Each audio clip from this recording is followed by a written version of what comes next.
Hey guys, welcome back to my channel and welcome back to another episode of I Was a Teenage Exocolonist.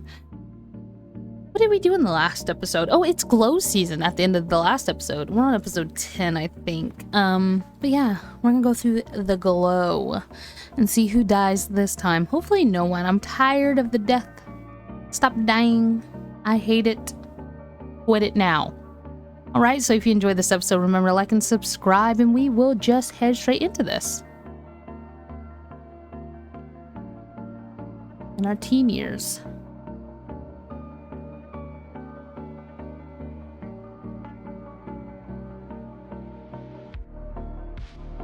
I think we should...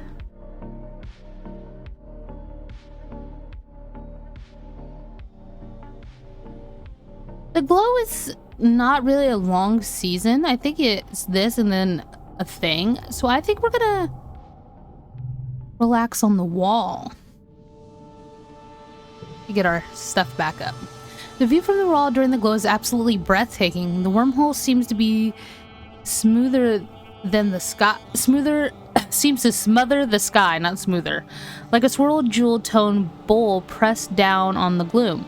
Everything in the wilderness is lit up and seems to breathe in and out with the planet, like one living creature made of stars. It's beautiful. You can almost forget how dangerous it is.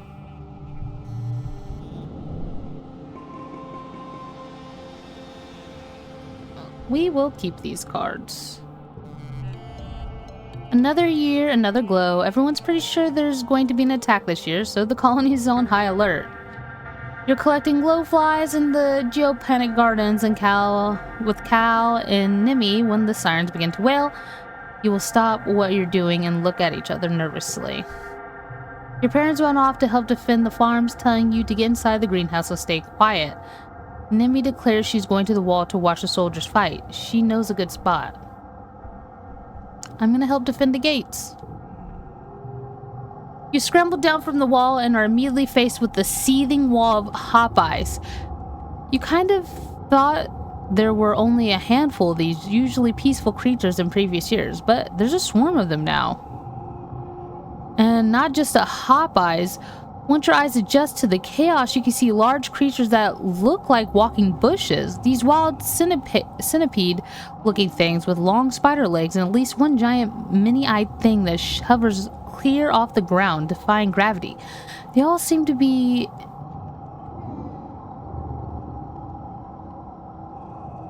incited into a frenzy. I don't know why I lost my concentration. Attacking everything in the sight and trying to get through the walls. It's dark and chaotic.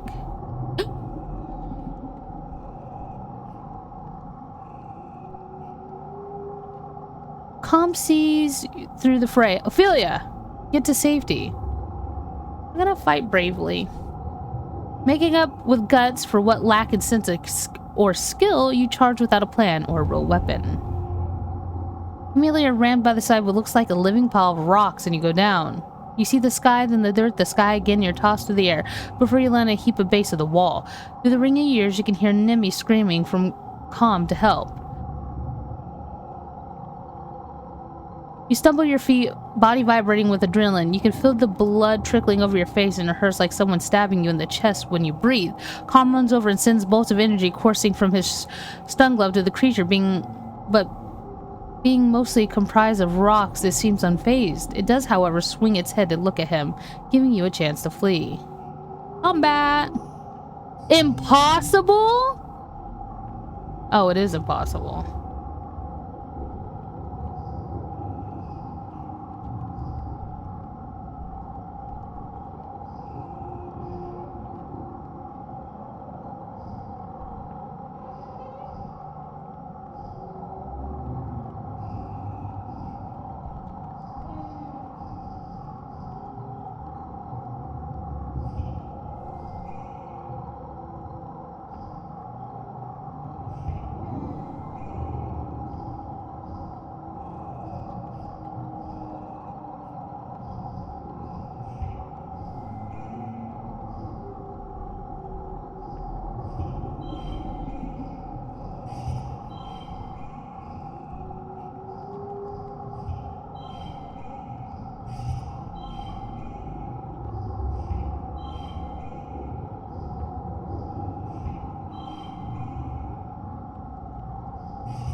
No.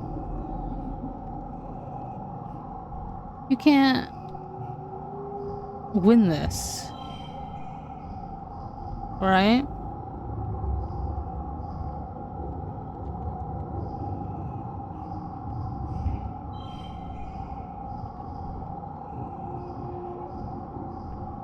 Is it impossible? It's actually impossible, right? I'm gonna assume it's impossible.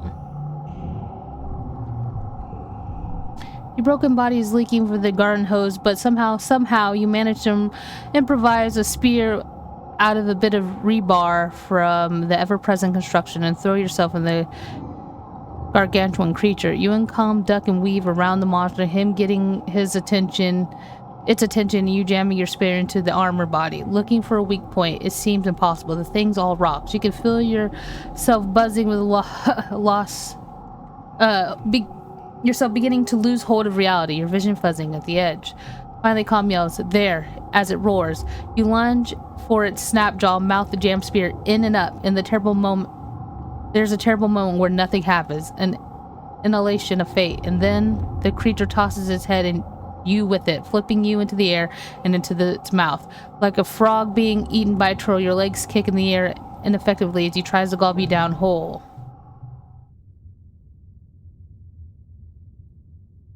It's dark in here. It's not a very happy place. You mercifully wrench back out. You're wretched back out again before the acidic grinding of its gizzards causes you to lose consciousness entirely. Calm drags you away as a fresh group of soldiers tries to drive the beast back to the colony. You'll need time to recover from the injury, but Dr. Instance patches you up well enough that you can make it back home tonight. Your parents are arguing quietly on the little table. I'm telling you, it wasn't a fluke. They're not just wild animals. They have a plan. The fields. The lights. Okay. We have to tell people what we saw in geoponics. They look up and notice you in the doorway. Your dad's worried expression quickly changes. Smile. Hey, rutabaga. Not rutabaga. And he seems to that you're limping, still a little loopy from the medbay. Ophelia, what happened? Are you hurt? 'Tis only a flesh wound. What happened in the fields? Your mom stands up. Don't worry about that. Get to bed. It's late, and we have a lot of work to do tomorrow to clean up. Of course, they won't tell me.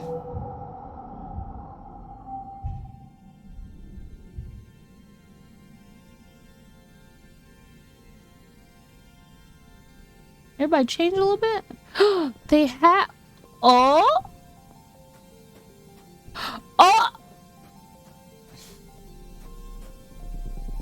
Y'all got glow ups and didn't tell nobody? Where's Cal? Wow, y'all out here getting glow ups. That's crazy. The babies. I used to watch a lot of videos. I don't know why. It's all garbage. Who cares about this stuff? It's not real. He gestures wilderness. That's real. Dare you go to the restricted area? You dare this to explore the creepiest, darkest part of the engineering, deep down where even Chief Engineer Instance never goes, under the recycling room where they say there's ghosts. You set the mood, then sneak around behind him. Put your hollow palm flashlight under his face and shout, "Boo!" Value is wild. He rolls his eyes. Ophelia, think about it. If there were ghosts on a spaceship, one of them would be my mom. Oh yeah, you guess you were scared of a normal person, but this still isn't scared of anything. Yes? You find this sitting in the mouth of what... Oh, I need to turn this down in my head. Mouth of one of the wall's drainage sewers. In wet season, excess rainwater is diverted out here so it doesn't flood inside the walls. In the meantime, it looks like Dis has set up a little base here, with pillows and stash of snacks. His alien communicator device hisses with static. He looks up from his hollow screen as you pop your head inside the drain. Hey, Ophelia, he says quietly, before getting back to the game he'd been playing. What are you playing? You haven't heard of it, he says without looking up. I made it myself. You squeeze into the narrow drain and sit down next to Dis. On his hollow pad is a picture of Mars. and you watch him drag a match from the sidebar and drop it on her face. Slow animated flames wiggle over the picture, leaving parts of her looking charred. It's pretty crude, but you think you get the point. Where did you learn how to do that? Pretty simple, Dis says. The light from the hologram reflects his eyes, and he looks at you in the gloom. People on Earth used to make these kind of stuff all the time, and I have a lot of time to learn new things. What happened with Mars? Same thing that always happens, he says. He resets the game, then drags the bomb from the sidebar onto the picture. Mars explodes, and the picture disintegrates. She booked my name down for every appointment with the nano printer because she thinks my clothes are always torn up and dirty all the time. So I got in trouble for wasting resources. I tried to tell them it was her, but Mars never gets in trouble. Everyone likes her, but it's fine. I don't need anyone to like me. I don't care if they hate me. I hate them. Oh, I see. This goes back to playing the game. Content not to talk to you. I want to try. Sure. Diz replies. He links the holopalm to yours, and you feel his haptics pulse of the game filter transfer. You open the game, then with the option. Who picture do you choose? I'll go with Mars. He might like that. You'll have a picture of Mars. Screw her. She's so bossy and mean. This is right. She's the worst. See, he liked that. You drag a knife from the toolbox on the picture. Thunk! Right through the face. It feels good. In a weird way. You probably shouldn't think about that too hard. You spend a few hours letting off steam with Diz, loading a different picture of your classmates, and commiserating about life in the colony. After a while, he even starts to smile a little bit. I don't really want to hurt anyone. This confides in you. Sometimes it feels like I have so many angry thoughts inside my head that there's no room for anything else. He turns off his holopalm and looks down at his hands. Even if it makes me feel kind of gross after, it's better than feeling numb.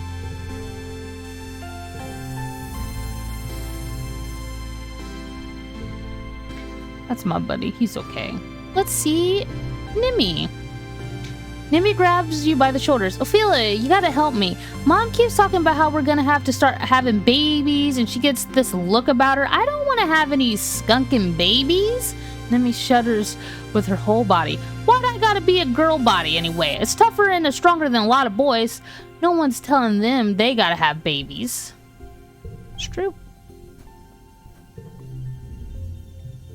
Why's everybody got pimples? Wash your face. Breaking a chemical bond both requires the release of energy. Whichever one is greater determines whether it's an exothermic or endothermic reaction. I wonder if there's any similar classifications for when the bonds between families are broken and new ones are created with others. Chief Engineer instance is the closest I have to what family's supposed to be. I like your hair. Let's see how you change, young lady. Did you lose weight? You a little skinny girl? You got a glow up? You don't have to lose weight to glow up. Nothing ever happens here. Please, please, please, just anything. I'm dying here. I've watched every holovid. I've done every quiz and every holozyne, and I'm so tired of being a teenager in this stupid rock. It's been almost 5 years and I don't even have a boyfriend. Tell me about your day. Mars is always talking about how she's bored and wishes there was more to do here, but there are hundreds of reasons V isn't boring. You try to list them all. They're all cool plants and new constellations to look at, and just yesterday you watched a Dorja moth squeeze through a crack in the wall. No animal should be able to fit, though. Mars listens politely, but starts yawning halfway through. Less bored is still bored when it comes to Mars and V. Okay, girl. Aw! You spot Cal kneeling in the dirt, digging root vegetables and frowning. They're so small this year. Maybe there's not enough nutrients in the soil. Is something we're doing wrong? Want to hear a fun nature fact? One duplicate when drawn. Curiously overheard the children learning how to count by studying hop-eyes.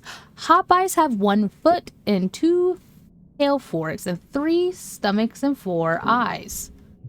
And if you see 5 of them together, that's lucky, Cal laughs, finishing the mnemonic with you. Wait, how did they find out hot eyes have 3 stomachs? I don't want to know.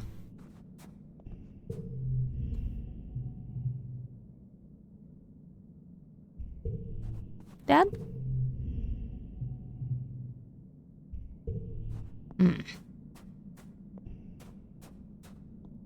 I think I still need persuasion and organization up. What was persuasion? It's in here, right?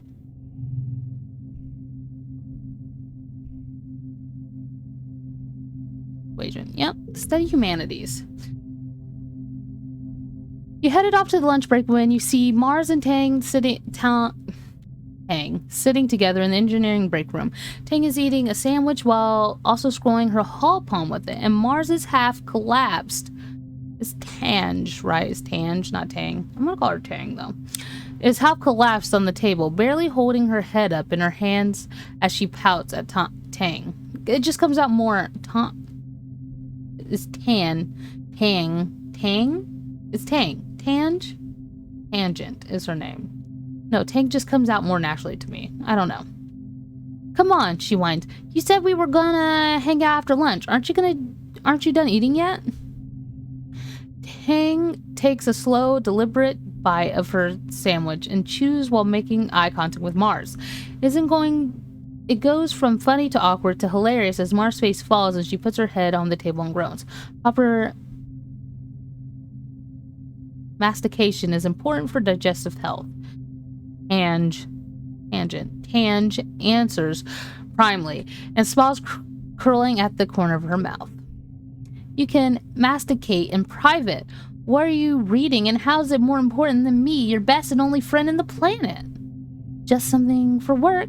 It's really interesting, and I don't know Dr. Instance was so well published, even though she was only 25 when the Strato left Earth. She was practically a prodigy like me. It's absolutely fascinating. We're also lucky to have such an accomplished researcher here on V. Read over the shoulder. You take a seat at the table and sneak a look at Tange's screen. You catch a few words.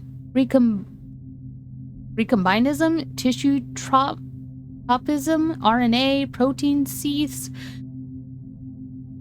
intrinsic immunity, maybe something to do with viruses? From the pictures, probably also fungi? Without further examination, it's hard to tell. Tange notices you looking and shuts off her hollow palm, shooting you a cool look. Is something to do with the shimmer sickness? Marzax wonders. And don't look at me, I didn't get it. Me neither. I'm sure glad I don't have to do all that egghead stuff. Sounds boring, TBH. Lucky no one is making either of you read over my shoulder. You've been eating for like half an hour, Tange. Come on. Please, can we just do something fun before some rampage Xeno eats us? We're both too pretty to die of boredom. You think I'm pretty, Mars? The prettiest. Even prettier than me. Well, I mean, I win in the looks department, but I think smart women get, like, extra points.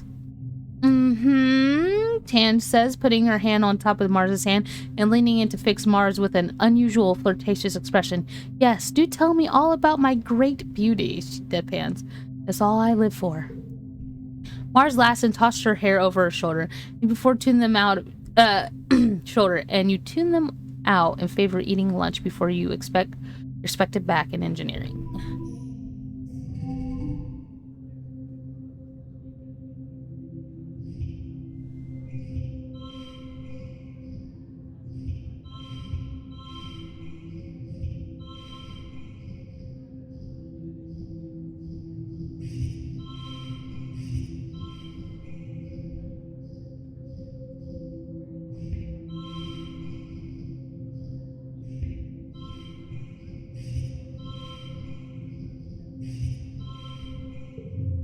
Oh, no! I didn't mean to do that! Fuck. That's my bad. It's your birthday. You wake up from the nights of blissful, peaceful dreams. No nightmares nor promotions, just pleasant feelings of contentment.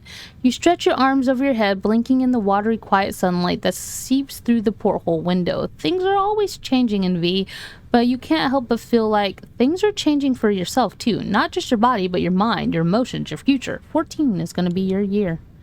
Your parents have been working around the clock since the last attack, trying to get the fields right again in time for the year's planting.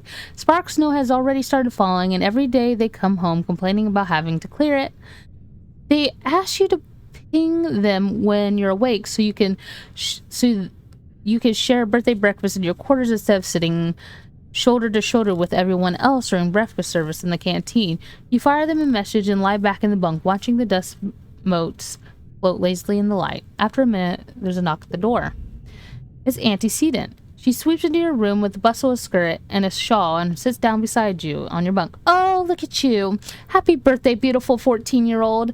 She leans in and gives you a motherly kiss on the forehead. It's been years since she took care of you in the children's creche, but all the kids still call her Auntie and think of her as a close relative. Her sweet baking bread smell is comforting as it ever was. She sits back and takes one of your hands in both of hers. Ophelia, ever since I held you in my arms as a baby, I knew you were special, so important.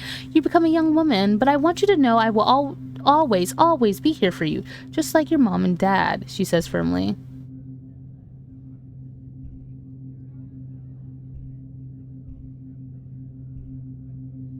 Thanks, Antecedent. She smiles and tucks an unruly lock of your hair behind your ears. I guess you're old enough to call me Auntie Anne now, if you like, or even just Annie. Or Anne. Just Anne. Sorry, not Annie. Now come on in here, Aunt Anne says, spreading her arms wide. Give us the great big hug. You hug her, enveloping yourself in the warm and familiar softness of her. Over her shoulder, you see Nemi standing in the doorway. Well, her hair, anyways. She's been growing it out, and there's no hiding it behind a corner. She skips to the corner. Happy birthday, bud, she says, bouncing on the bunk.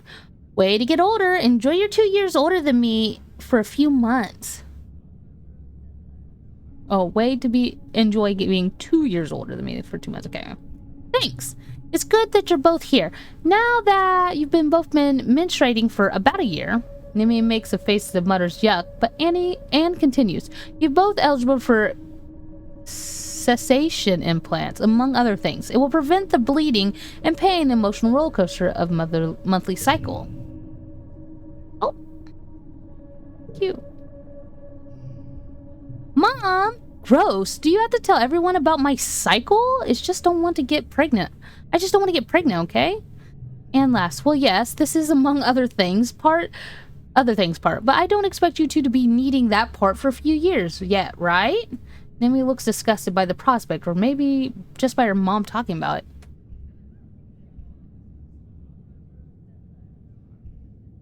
What's the matter, scared?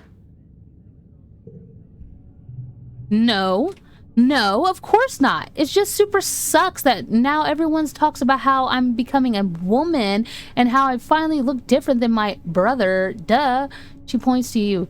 Don't you start too. I'll kick your ass at sports ball, even with cramps. Your parents are finally arriving and still damp from the fields and bring out a small crisp, tangy snow on their clothes. Oh, look, birthday visitors, your dad exclaims. Anne, are you staying for breakfast? Anne reaches into her bag and brings a stack of tiffins. No, thank you, but I brought your order with me from the kitchens, seeing as I was stopping by. She passed your hand one more time. Happy birthday again, Ophelia. You'll always be my baby, even when you're all grown up. Your mom shakes her head as Anne and Nemi leave. Oh, Anne. Sentimental to the core. She starts laying out the cutlery for breakfast, but I don't know how the colony would manage without her in the children's creche. Family's more than the people that birthed you, Ophelia. Don't you forget it. Yeah, but you can give me a gift, Mom. Okay, so what's in the creche now? I can just relax in the lounge.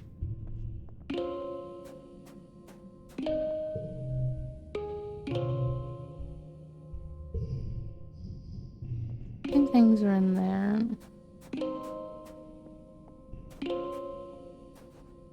I'm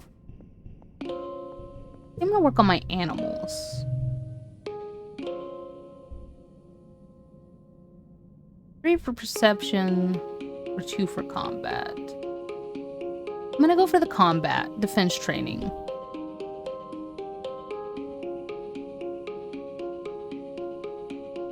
Where's my bravery? There. Yeah, I'm gonna do defense training. Nemi's big brother Calm teaches karate techniques to the class, kicks, punches, flips, and all cool stuff. He's much more calm than Security Chief Rhett and takes the time to connect with you instead of just relying on intimidation. You kind of wish he was the chief security instead. Maybe one day. Rhett can't be the boss forever, right? Calm organizes your first karate tournament. Well, he doesn't call it a tournament. It's more like an exhibition to show off how far everyone's come in their training.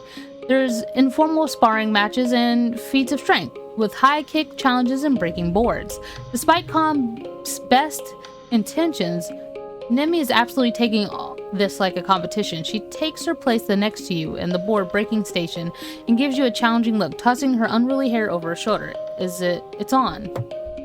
Oh, it's on. Mimi likes winning, but she loves competition even more. You both smash boards until your hands are red and sore, and you have a great time egging each other on. Calm eventually puts a stop to your competition, declares you the winner. Nimi cheers for you. Alright.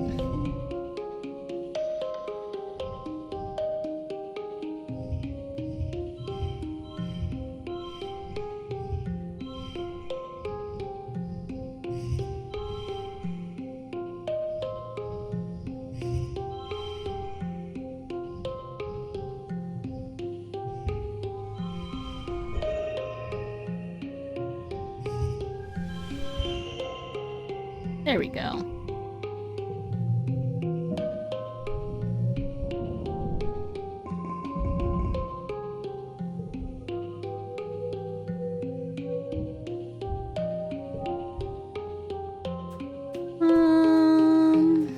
What do I have to have 20 animal? Where am I at now? 17. Okay, we can do one more. I would like to work with that.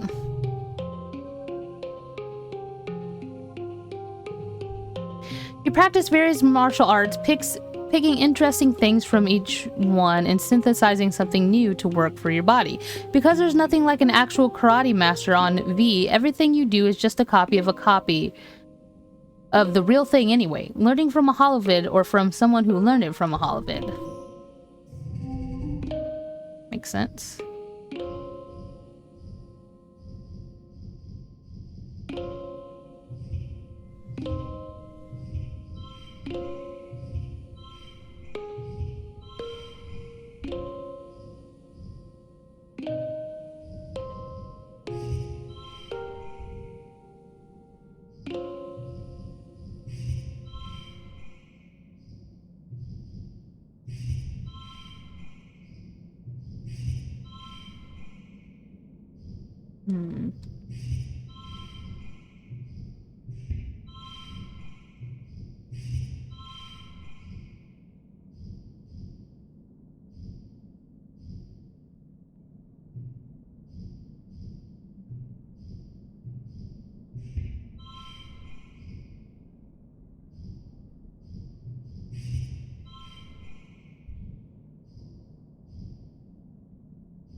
There we go.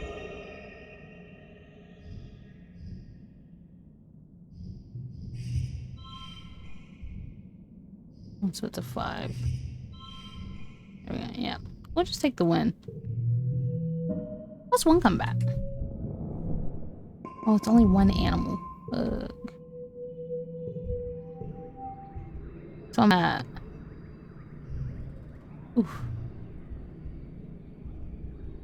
18 animal, right?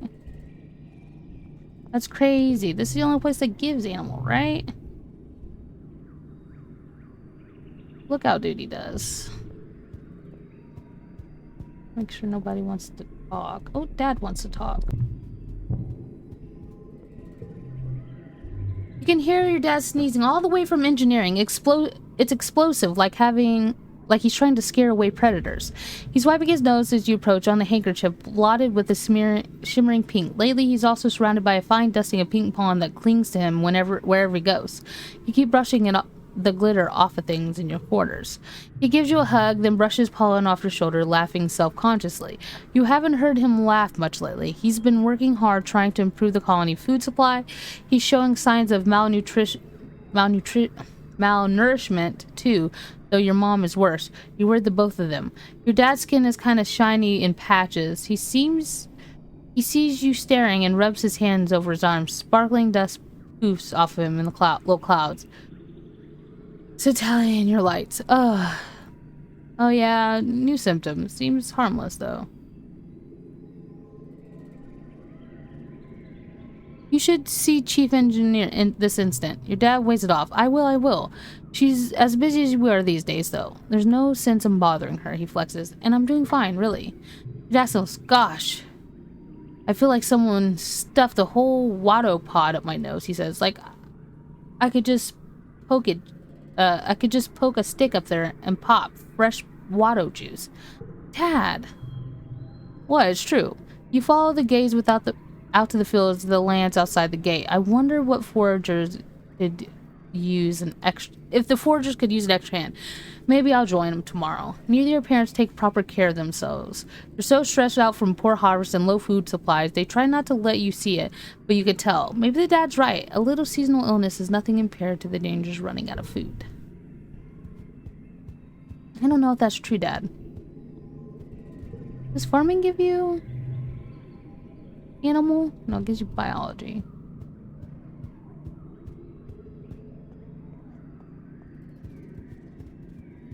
Oh yeah, you don't have to sneak out anymore. And this doesn't give you animal, correct?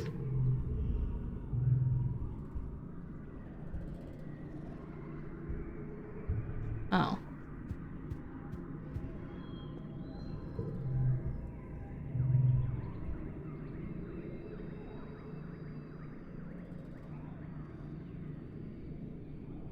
One animal.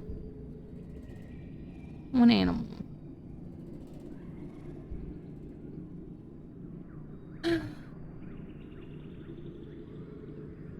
Another one. There's so many people training in self-defense today that you have to take a break out into stations. What do you want to work on today? There's space helmet training. I don't know what the second one is, so I'm gonna do that one. Capoeira. Capoeira? Nami's been studying videos of other martial arts and wants to learn some sweet dance moves to show off the class. She needs a partner and you jump up at a chance. Red watches you both, skeptical looking. What do you have to do with self-defense? The point of all this isn't to have fun, it's to learn how not to die. Whatever you're too busy learning how to do sick hand spins to pay attention. He rolls his eyes and stalks away, muttering about how you're wasting your time. You feel more in control in your body, though, which is undoubtedly going to help you in actual fight.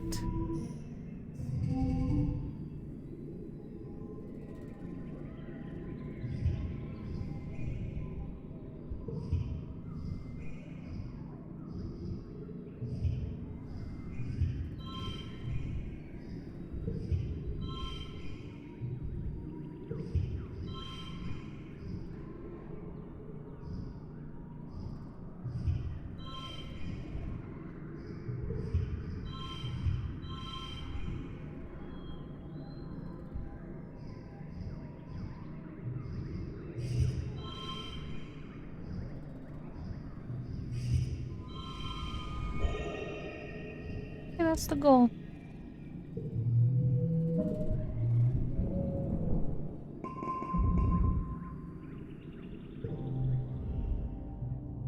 You're at lunch with your parents. Sliced soy cakes and watered broth again. Great. When they put down their cutlery, you look at each other, and then you, Ophelia. There's something we should tell you. We tried to shelter you from some things, but we I think you should know why we've been working so hard in geoponics. There's a meeting after lunch, and I want you to come with us. Okay. You follow your parents to the council room. Mars is also tagged along, and you take a seat near them as your mom, Aunt Anne, stands to address the council. After etiquette officially calls the meeting, she gestures to your mom. I'm not going to mince words. All the efforts to increase food production in geoponics has failed, especially given the failure from the pixie beans. The destruction of the fields during the last attack put the nail in our coffin. By the end of the year, the colony will run out of food. You've been doomsaying about food supplies for 2 years, Flu. Do you mean to say that we're past the point of no return? I'm afraid so. Even with the rationing, without securing a food source, our supplies will run out by wet season. He gestures to Anne, whose face is grave. Anne and I have gone over the supplies and come up with food plans. We've crunched the numbers. Your mom sighs and spreads her hands. I'm sorry. Geoponics should have been producing better by now. We should have been able to wean ourselves off the soy rations. During wormhole transit, when we lost geoponics in the hull breach. I know I've said it so many times, but our crops just don't grow here. We need those algae tanks. We need the microbial soil from Earth. Why weren't we told earlier? Yeah, why weren't we told? We have the right to know. We live here too. She stands up and slams her hands on the table. We've been here for 4 years and we could have been helping this whole time, and all you did was have meetings about it? The council looks at Marzi with surprise and then contempt.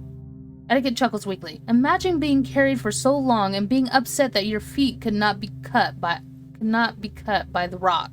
She waves one shaking hand. Seeing the future is the privilege of the youth. Thank goodness we have them to point out our flaws. Rich sits back down, confused by Etiquette's words, but fuming at her dismissive tone. So what do we do now? Starve to death isn't an option. No, it isn't. We need to secure a food source this year, before our rations run out. We're working double shifts in geoponics, but it's not enough. We need more people planting, tending, turning soil. We need more hands. I could pull back the surveyors and focus on foraging native plants. Even the young folks can help. They've proven themselves round the survey equipment. I'll send the holo messages later. This has been a burden to geoponics for too long. It is time we all stepped up for our future. The council nods in agreement. Your stomach rumbles ominously. Oh, so we're all going to starve to death.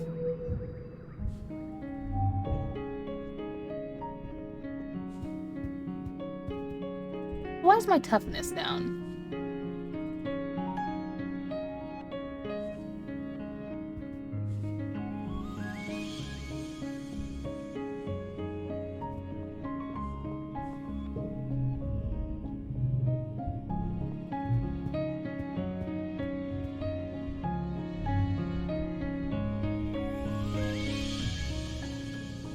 One more. Okay, it's our last combat training.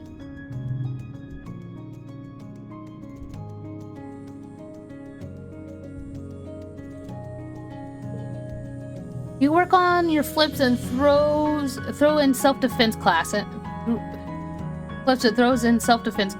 how to use someone else's momentum against them. Most of the people you're practicing are adults, so a little intimidating at first, but soon you realize that being smaller is an actual advantage. Use your advantage, Rhett says. Well, having a lower center of balance works in your favor.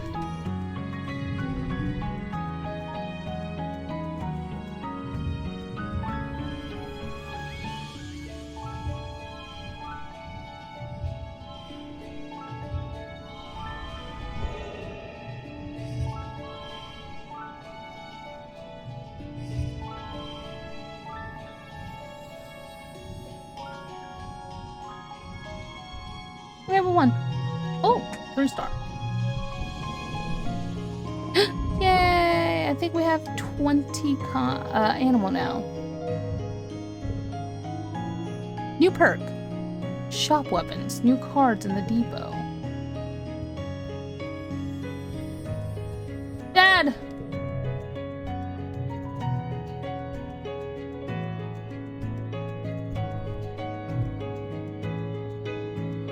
You do need some time off. Okay. Okay, we'll relax. Most of the time you're alone up here, except for the occasional passing guards, but sometimes you're joined by Dis. You barely look up at you as you plop down and kick your feet through the railing and over the edge. He looks like he's doodling on his holly pad. You see all sorts of plants, mushrooms, and little creatures with too many eyes and too many legs. He has a selection of plant samples at his side, like artist's paintbrush laid out on the towel. He must be quite the junior botanist. He's not drawing plants right now, though. He's actually drawing a person, and not anyone you recognize from the colony. They have long dark hair and a pointed face, and are covered from the neck to toe with floaty black robes. They look neat. This is original character or something, like a super cool goth self-interest.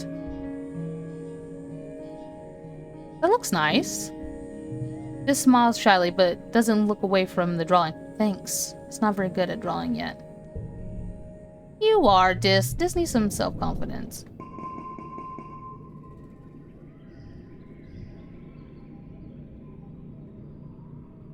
I'm gonna get rid of the 0. And the 1. I'm gonna forget both of them. Really dust. Daddy! Dad! Oh, where's my buddy? Here. Dad! Look at me. What? Oh wait, I gotta ask him. Help with the animals.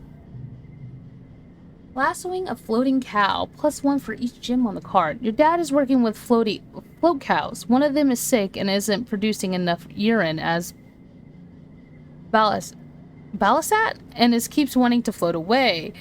Your dad is building a spike so that he can tie it down until she feels better. She's kind of cute. You hold on to the leash, feeling a little kid with a balloon. Big woolly grassy balloon. It looks down at you with placid, unblinking eyes. You see yourself refracted in them. Weird. Neat. Oh, that's it? That was it? Huh. Okay.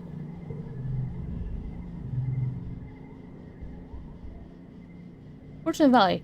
Perception and biology. Perception and animals. Bravery and perception.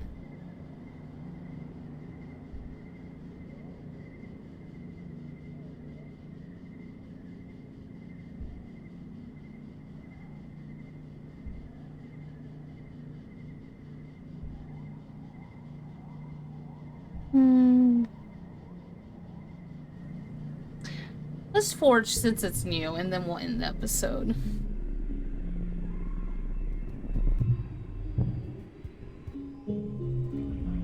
Utopia greets you warmly as you muster for the first expedition to the foraging team. Ophelia, I'm glad you could make it. We need everyone we can to get here right now, boosting our food supplies. I'm ready to sniff out the tasties. Good luck hunting out there, she says, handing you an oversized pack, more like a basket than a backpack. Use your hull palm to identify edible and medicinal plants and just throw them in here. I'll sort them back at the base camp. Oh, and I keep a lookout for creatures. It's pretty peaceful out there in the valley, but even little bugs will get you if you're not careful. Go slow, pay attention to your surroundings, and if you're unsure about something, don't approach it. Stay on the path and don't get lost. We don't call it the Valley of Vertigo for nothing. Any questions?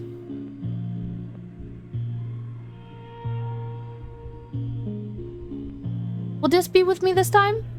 Utopia looks at you, trying not to smile. Nah, Dis is good at finding new things. There's not much as the same things over and over. You'll be okay, though. You won't be alone out there, and you're doing important work.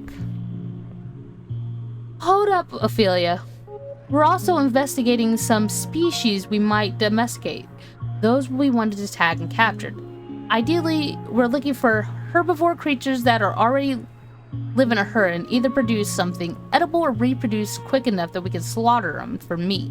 If you see anything that fits the bill, tag them and bring them back. Okay.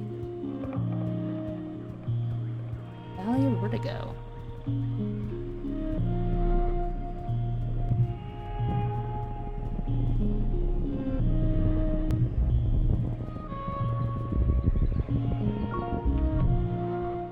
Your path is blocked by a massive 8-legged xenofauna, something between a spider and a squid and a bear.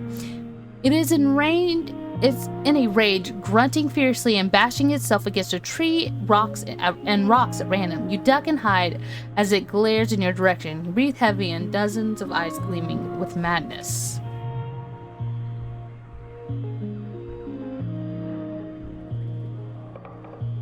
Sing to it.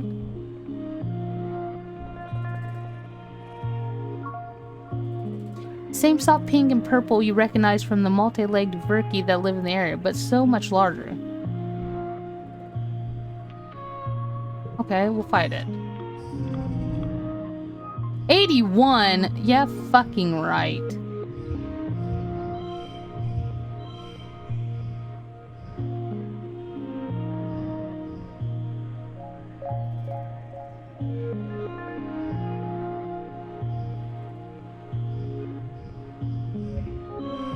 What's 18 compared to what? 18?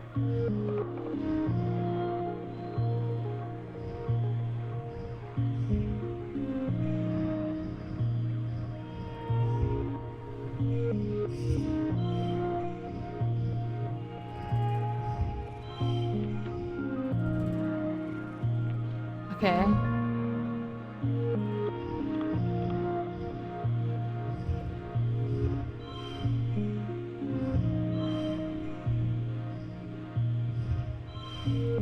Let us...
Oh, we won. Win. Thank God. Now, I'm gonna see if those stay those plus. I want to know if you use those on those, if the cards are augmented forever. I wanted to see if that's true. Utopia has told you over and over to avoid dangerous xenophores, but if you don't stop it, it might hurt somebody, and it could be edible, maybe. You pull out a blast cutter and charge the beast. The blast cutter slices through the creature's soft skin more easily than you expected, neatly removing a tentacle. It yelps in pain and collapses, whining and licking its wound. You look at a dozen multi-faceted eyes and see innocence and confusion. A toddler who's skipping a nap. The beast falls asleep. Leave it. You leave the creature and move on. We're not killing it. I'm a pacifist in real life, so like what? I'm not. I'll beat the shit out of somebody. You hear a rustle of bushes and catch a glimpse of a shadow figure. Could it be a person? Whatever it is, you quickly lose sight of it in the jungle. Follow it. The wilderness is thick here. As your fog comes in waves, you'll need to rely on tracking skills. Okay, I have perception.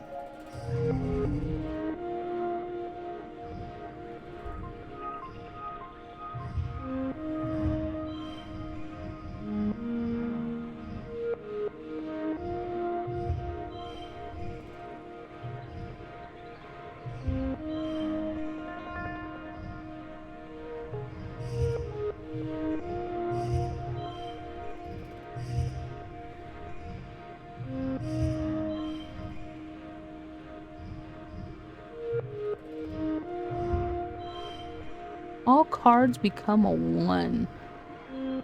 Insanity. Is 13 the highest we get?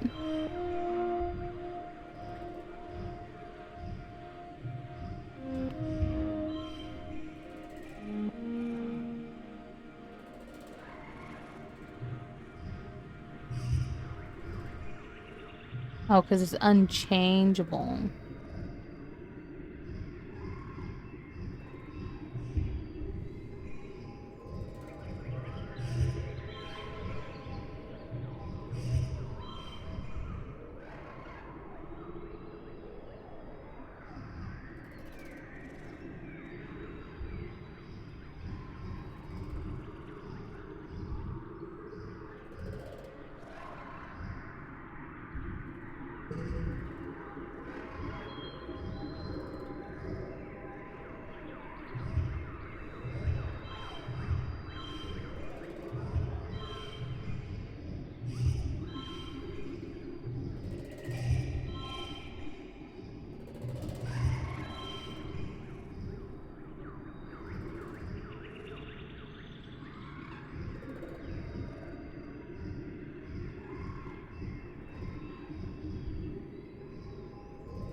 Yeah, we're not winning this.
Will this change this?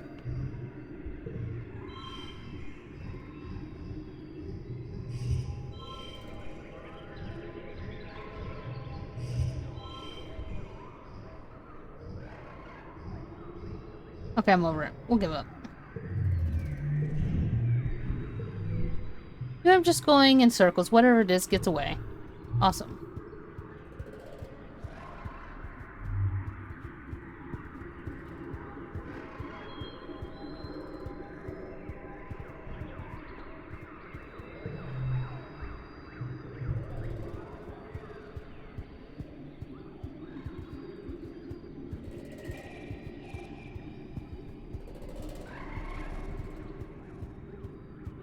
What am I missing here?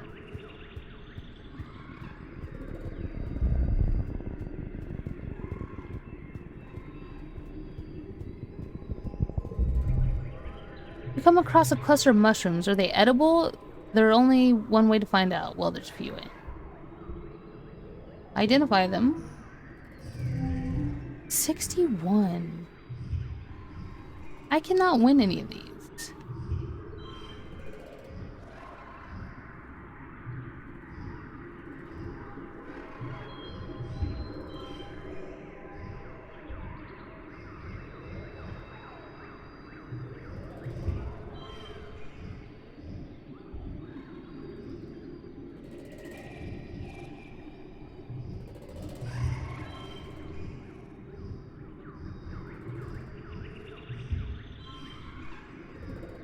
Compared to 13 compared to 10.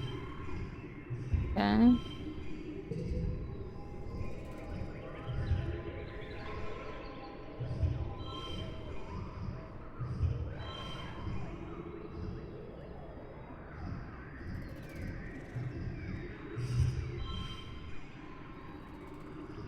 I'm not gonna win this, so I'm not even gonna try.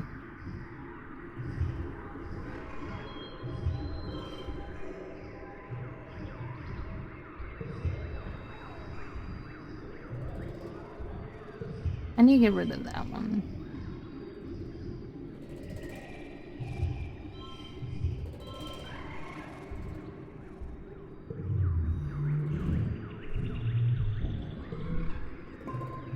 You're at a loss. They could be edible finger cap fungi, or they could be explosive smoke caps. You're not entirely sure.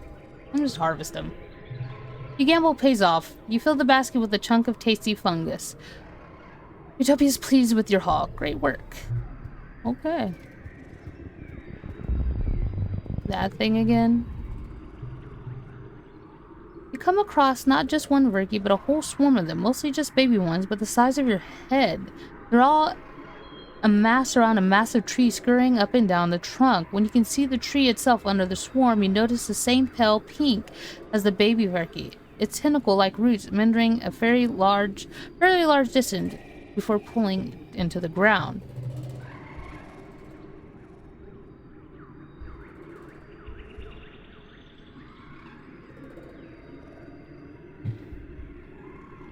Now, screw this, I'll find another route. There isn't another route, but I had to fight him and lose. With 63. I don't have good cards.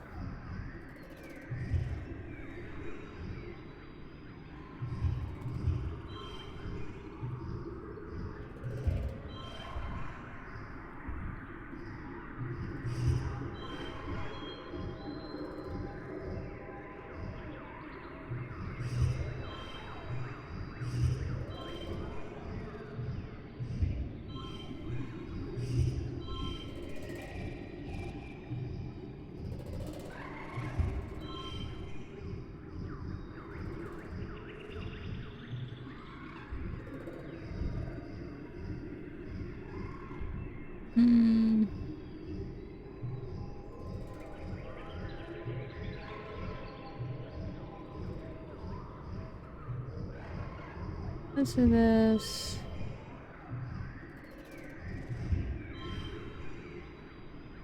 That's fine. I don't understand this.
Give up. Spiders! Oh, spiders are bad. Its frenzy is tips over and clunks your head. You wake up on the ground, a dozen of them scurrying over you. You're about to be the launch of these tiny beasts. The bolt upright starts running, and you don't stop until you break out deep post. Settle down, Ophelia. Those baby Verky don't eat anything better than the fruit and the insects. Well, mostly they don't. I can't seem to win out there. That's fine. Time to go home. I need better cards, for sure.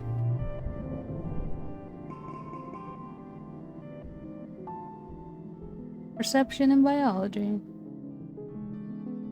It's time. No!